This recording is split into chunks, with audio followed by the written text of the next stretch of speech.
పూర్వకాలము నుండి మానవ జీవితంలో కలలు లేదా దర్శనములు అనేవి ఒక ప్రత్యేకతను సంతరించుకున్నాయి. నిజానికి కలలు లేదా దర్శనములు అనేవి పరిశుద్ధ గ్రంథంలో చాలా సందర్భాల్లో మనము గమనించగలం. ఇంకా దేవుడు లేదా దేవుని దూతలు డైరెక్ట్గా మనుషులతో మాట్లాడిన సందర్భాలు కూడా మనం చూడగలం. ఈ వీడియోలో దేవుని సేవా పిలుపు కొరకైన 12 రకములైన కలలు మనం చూడబోతూ ఉన్నాం. మొదటిది రిసీవింగ్ ఎ బైబుల్, పరిశుద్ధ గ్రంథాన్ని పొందుకోవడం. దేవుని యొక్క గ్రంథాన్ని పొందుకున్నట్టు కనుక నీకు కల వస్తే దాని అర్థము దేవుడు ఆయన వాక్యాన్ని నీకు అందిస్తూ ఉన్నాడు. నీవు ఆ వార్తను అనేకులకు ప్రకటించాలి అని ఆయన పిలుస్తున్నాడు. రోమిలికి రాసిన పత్రిక 10:15 చెప్పబడినట్లుగా సువార్త ప్రకటించు వారి పాదములు ఎంతో సుందరమైనవి అని వ్రాయబడుతూ ఉంది. రెండవదిగా మనం గమనించినప్పుడు ప్రీచింగ్ అనగా బోధించుట. ఈ విధమైన కళ లేదా దర్శనం నీకు వస్తే దేవుడు నిన్ను ఆయన సేవకు పిలుస్తున్నాడు. నీవు ఆయన సువార్తను ప్రకటించాలి అని ఆయన కోరుకుంటున్నాడు. రోమిలికి రాసిన పత్రిక 10:15 చూచినప్పుడు ప్రకటించువారు పంపబడని ఎడల వారెట్లు విందురు. కాబట్టి దేవుడు ఆయన సేవ కొరకు పిలిచినప్పుడు ఆయన చిత్తము కొరకు నీవు సమయము తీసుకొని కనిపెట్టాల్సి ఉంది. మూడవదిగా ఏంజల్స్ అనగా దేవుని దూతలు దేవుని యొక్క వార్తను ప్రజలకు ప్రకటించేవారు. ఒకవేళ ఒక దూత నీకు ఒక సందేశం ఇచ్చినప్పుడు నీవు జాగ్రత్తగా వినాలి. ఇవ్వబడిన సందేశము కనుక దేవుని యొక్క వాక్యానికి ఏమాత్రము విరుద్ధముగా ఉండకూడదు. దేవుని యొక్క వాక్యముతో ఆ సందేశం ఏకీభవించాలి. ఎందుకంటే దేవుడు సందేహానికి కర్త కాడు.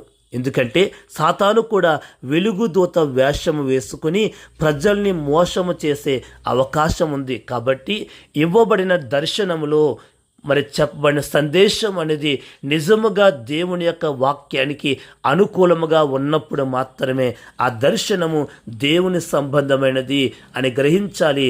దేవుడు నీతో మాట్లాడుతున్నాడు, ఆయన సేవ కొరకు నిన్ను సిద్ధపరుస్తూ ఉన్నాడు అనేది నువ్వు గ్రహించాలి.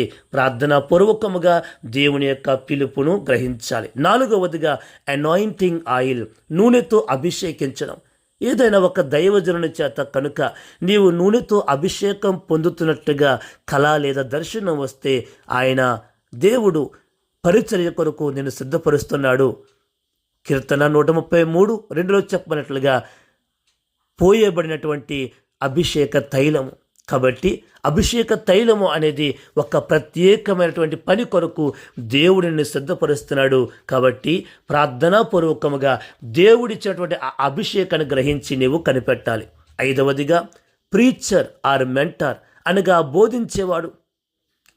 నీవు తరచుగా ఏదైనా ఒక బోధకుని చేత లేదా దేవుని సేవకుని చేత బోధింపబడుతున్నట్టుగా కనుక కలవచ్చినట్లయితే దేవుడు తన సేవకు నిన్ను సిద్ధపరుస్తున్నాడు. అయితే ఆ దైవజనుడు ఏమి బోధిస్తున్నాడో, నీవు ఏమి వింటున్నావో నీవు జాగ్రత్త పడాలి.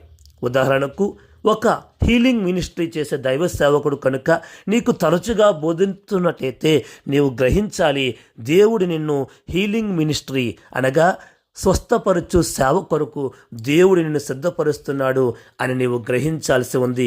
ప్రార్థనాపూర్వకంగా నీవు కనిపెట్టి దేవుని యొక్క చిత్తమును నీవు గ్రహించాలి. ఆరవదిగా మనం గమనించినప్పుడు dreaming of praying for others. నీవు కలలో అనేకులకు ప్రార్థన చేస్తున్నట్లు కానీ నీవు ప్రార్థన చేస్తున్నప్పుడు దెయ్యాలు పారిపోవడం, అద్భుతాలు జరగడం, స్వస్థతలు జరగడం కనుక నీవు చూస్తున్నట్లయితే దేవుడు నిన్ను తన సేవ కొరకు పిలుస్తున్నాడు అనే విషయాన్ని నీవు గమనించాలి. ఉపవాసము, ప్రార్థన ద్వారా దేవుని సన్నిధిలో కనిపెట్టడం ద్వారా దేవుని యొక్క పిలుపును నీవు మరింతగా అర్థం చేసుకొని ఆ శక్తిని పొందుకోగలవు. దేవుని యొక్క పిలుపు మేరకు దేవుని యొక్క సేవకు ముందుకు ప్రయాణించగలవు. ఏడవదిగా మనం గమనించినప్పుడు క్రౌన్, కిరీటము ధరించడం అనేది నీకు కనుక కలలో కనబడితే నీవు గ్రహించాలి, క్రౌన్ లేదా కిరీటము అనేది అధికారానికి సూచన. కాబట్టి దేవుడు నిన్ను ఒక అధికారిగా అనేక మందికి నాయకునిగా సిద్ధపరచబోతూ ఉన్నాడు. కాబట్టి దేవుడిచ్చే ఆ అధికారాన్ని నీవు ఉపయోగించుకోవాలి. పిలుపుకు తగినటువంటి జీవితాన్ని నీవు జీవించాలి అంటే ప్రార్థనాపూర్వకంగా కనిపెట్టి దేవుడిచ్చే ఆ యొక్క ఆధిక్యతను నీవు పొందుకోవాలి. 8వదిగా dream of a throne room అనగా సింహాసనము గల గది. సింహాసనము కలిగినటువంటి గది కనుక నీకు కలలో వస్తే ప్రకటన గ్రంథం 1వ అధ్యాయములో మనం గమనించినట్లు యోహానుకు దేవుడిచ్చినటువంటి దర్శనమును మనం గమనించినప్పుడు యోహాను ఒక ప్రత్యేకమైనటువంటి దర్శనాన్ని పొందుకున్నాడు. అనగా దేవుడు నిన్ను ఒక ప్రత్యేకమైన రీతిలో వాడుకోవడానికి సిద్ధపడినప్పుడు నీవు ఆయనతోనే ఆయన సన్నిధిలోనే సమయం గడపాల్సి వస్తుంది. ఈ సందర్భంలో అనేకమైన ప్రతికూల పరిస్థితులు కూడా నీకు ఎదురవుతాయి. నీవు అనేక మందిని కోల్పోవాల్సి వస్తుంది. అనేక మంది నీకు వ్యతిరేకమైపోతారు. అయినప్పటికీ నీవు ధైర్యమును విడిచిపెట్టక ప్రార్థన చేసి కనిపెట్టి దేవుని సన్నిధిలో దేవుడిచ్చి ఆ యొక్క కృపను పొందుకున్నప్పుడు నీ జీవితంలో ఆ యొక్క దర్శనం అనేది సార్థకమవుతుంది. కాబట్టి సిద్ధపడు. 9వదిగా గమనించినప్పుడు డ్రీమ్ ఆఫ్ ఎ క్రాస్ అనగా సిలువ అనేది కనుక నీకు కలలో కనిపిస్తే దేవుడు నిన్ను ఒక స్వార్థికునిగా ఒక ప్రత్యేకమైన దర్శనమునిస్తూ ఉన్నాడు. అనగా సిలువ అనేది యేసుక్రీస్తు ప్రభు వారి యొక్క ప్రేమ, ఆయన త్యాగానికి సాదృశ్యం. కాబట్టి నీవు ఆయన సిలువ సువార్తను ప్రకటించి అనేక మందిని క్రీస్తులోనికి నడిపించాలి. ఎందుకంటే సిలువను గుర్చిన వార్త నశింపబడుచున్న వారికి విరుతనము కానీ రక్షింపబడుచున్న మనకు దేవుని శక్తి.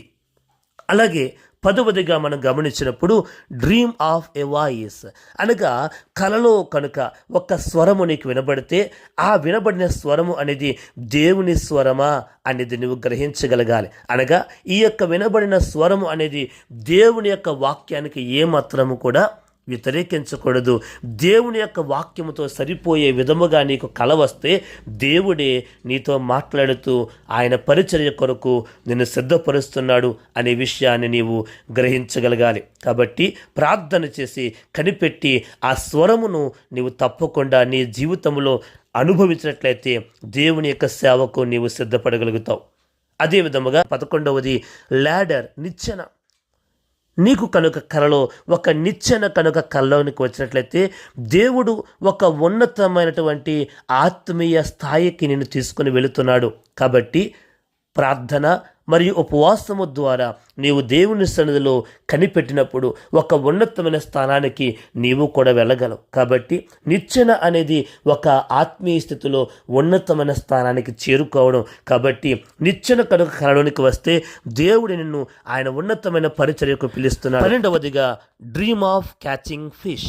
యేసుక్రీస్తు ప్రభు అని అంటారు, నన్ను వెంబడించండి, నేను మిమ్మును మనుషులను పట్టు జాలరులుగా చేస్తాను. కాబట్టి చేపలు పట్టడం అనేది ఒక విధముగా ఆత్మీయంగా ఆలోచించినప్పుడు దేవుని యొక్క రాజ్యము కొరకు ఆయన యొక్క శిష్యులను తయారు చేయడం. కాబట్టి చేపలు పట్టే విధముగా కనుక నీకు కలలోనికి వస్తే దేవుడు ఆయన ఉన్నతమైన పరిచర్యకు నిన్ను పిలుస్తున్నాడు అని నీవు అర్థం చేసుకోవాలి. దేవుడు నిన్ను దీవించునుగాక.